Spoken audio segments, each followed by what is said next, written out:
अब आप इस बात को ध्यान दें कि जब आपने पैर को पीछे के लिए खींचा तो देखिए जब मैं इसको ऐसे पीछे के लिए ला रहा हूँ तो ये जो लोअर लेग है ये अंदर की तरफ रोटेट हो रहा है, ठीक। और ये जो पैर है मेरा वो बाहर की तरफ रोटेट होगा। प्रणाम आप सभी योग साधकों का, मैं शिवम आप सभी का एक बार फिर स्वागत करता हूँ आज की इस नई योग कक्षा में। दोस्तों आज के योग कक्षा है पद्मासन के ऊपर। आप लोगों ने बहुत बार लोगों को कहते हुए सुना होगा कि मेरे पद्मासन के दौरान मेरे घुटने में दर्द होता है, जबकि वह पद्मासन कर लेते हैं। बहुत सारे लोगों का पेल्विक ये जो हिप है वह फ्लेक्सिबल नहीं होता, इस कारणवश वह पद्मासन नहीं करते। परंतु जो लोग पद्मासन कर पाते हैं उनके भी ये घुटने में पेन होता है, या आप भी अगर पद्मासन करते तो आपको भी कभी ना कभी इस घुटने का पेन महसूस हुआ होगा।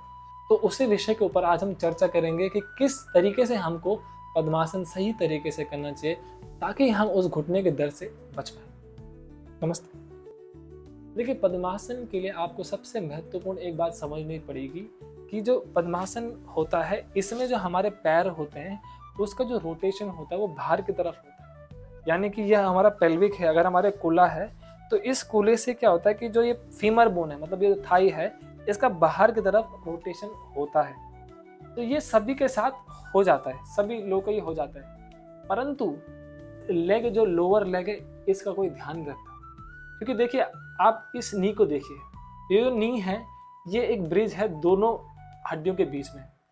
अगर मैं इन दोनों हड्डियों को इनके विपरीत दिशा में मोड़ना चाहूँ तो इस घुटने में एक बहुत बड़ा स्ट्रेन आ जाएगा जिसकी वजह से हमें इसमें प्रेशर महसूस होगा। पर अगर हम इन दोनों हड्डियों को एक साथ मोड़ना चाहें एक दिशा में तो उसमें पेन नहीं आएगा। तो बहुत सारे लोग जो पद्मासन में इस घुटने में दर्द का महसूस करते हैं वो इसी वजह से करते हैं क्योंकि वो ऊपर की जो लेग है उसको तो बाहर की तरफ रोटेट कर देते हैं, परंतु जो ये नीचे वाला पैर है इसका रोटेशन हो नहीं पाता क्योंकि वह गलत तरीके से इस आसन में आते हैं।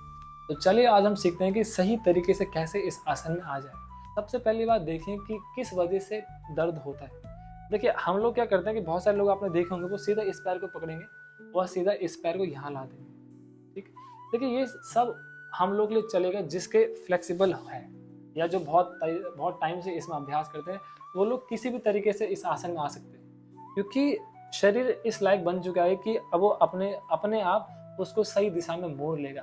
परंतु जो अभ्यासी शुरुआती अवस्था में है या जो इसको करना चाहते हैं उनको इस बात का जरूर ध्यान रखना चाहिए। हम लोग क्या करते हैं कि इसको ऐसे पकड़ते हैं यहाँ से पैर से और इसको अंदर की तरफ लाते हैं। अब आप इस बात को ध्यान दें कि जब आपने पैर को पीछे के लिए खींचा तो देखिए जब मैं इसको ऐसे पीछे के ला रहा हूँ तो ये जो लोअर लेग है ये अंदर की तरफ रोटेट हो रहा है, ठीक। और ये जो पैर है मेरा वो बाहर की तरफ रोटेट होगा।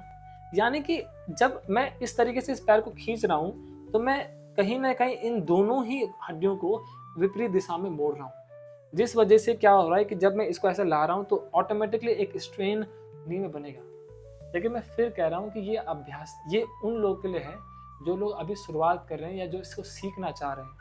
ये उन अभ्यासी के लिए नहीं है कि जिनको ऑलरेडी बहुत समय से इसका अभ्यास कर रहे हैं। क्योंकि जैसे फॉर एग्जांपल अभी मैं इसको कैसे भी ला सकता हूँ क्योंकि अब मेरे शरीर ने इसको पढ़ लिया है, परंतु ये उस अभ्यासी के लिए नहीं है जो इसको सीख रहा है। तो आप ध्यान देंगे कि जब मैं इसको ऐसा ला रहा हूँ तो ये हड्डी अंदर के लिए मुड़ रही है और वही ये नीचे के लिए जा रही है। तो अब ये दोनों ही एक विपरीत दिशा में घूम रही है तो ऑटोमेटिकली यहाँ पे एक बहुत स्ट्रेन हो जाएगा जिसकी वजह से आपको घुटने का दर्द होता है। तो करना क्या है सही तरीके से कि आपको बजाय ऊपर से इसको नीचे की तरफ से पकड़ो, ठीक। देखो एक हाथ यहाँ पे एक हाथ यहाँ पे और आप इसको बाहर की तरफ घुमाओ दो। आप देखो ये घुमाव आपको दिख रहा होगा कि मैं इसको कैसे घुमा रहा हूँ नीचे की तरफ, तो ऑटोमेटिकली ये थाइस तो बाहर की तरफ जा रही है और अब मैं इस हड्डी को भी नीचे की तरफ मोड़ रहा हूँ। तो आपने देखा कि देखो इसका फेस अब नीचे के लिए हो गया है और ये थाई भी नीचे के लिए मोड़ रही है। तो आउटर रोटेशन यहाँ पे हो रहा है, बाहर की तरफ घुमाव हो रहा है।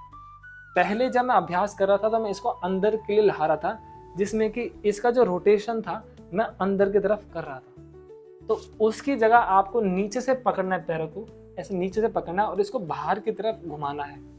तो यहाँ पे आपको एक इजीनेस और फ्रीनेस महसूस होगी, आप करके भी देख सकते हो। ऐसे में ला के और इस तरीके से ला के आप देखना कि आप जब इसको नीचे से लाओगे घुमा के तो आपको एक स्पेस यहाँ पे महसूस होगा। फिर सेम दूसरी तरफ इसको बाहर की तरफ रोटेट करके इसको नीचे से पकड़ना है, इस तरीके से इसको नीचे से पकड़कर इसको फिर से ऐसे ला देना है। तो ये देखिए आप, ये दोनों ही बाहर की तरफ रोटेट हो गया। तो अगर आप इस तरीके से इस आसन में आओगे, जिनका फ्लेक्सिबल हिप है उनको कभी पद्मासन में दर्द महसूस नहीं होगा। देखिए मैं फिर कह रहा हूँ कि पद्मासन के लिए आपको पेल्विक और आपके जो बटक्स हैं उनका फ्लेक्सिबल होना बहुत ज़रूरी है। अगर आपके बटक्स फ्लेक्सिबल नहीं है, बहुत स्टिफ है, तो आपको सबसे पहले उनके लिए कुछ ना कुछ क्रियाएं करनी चाहिए, सूक्ष्म व्यायाम करने चाहिए, जिसकी वजह से आपका ये फ्लेक्सिबल फ्री हो जाएगा।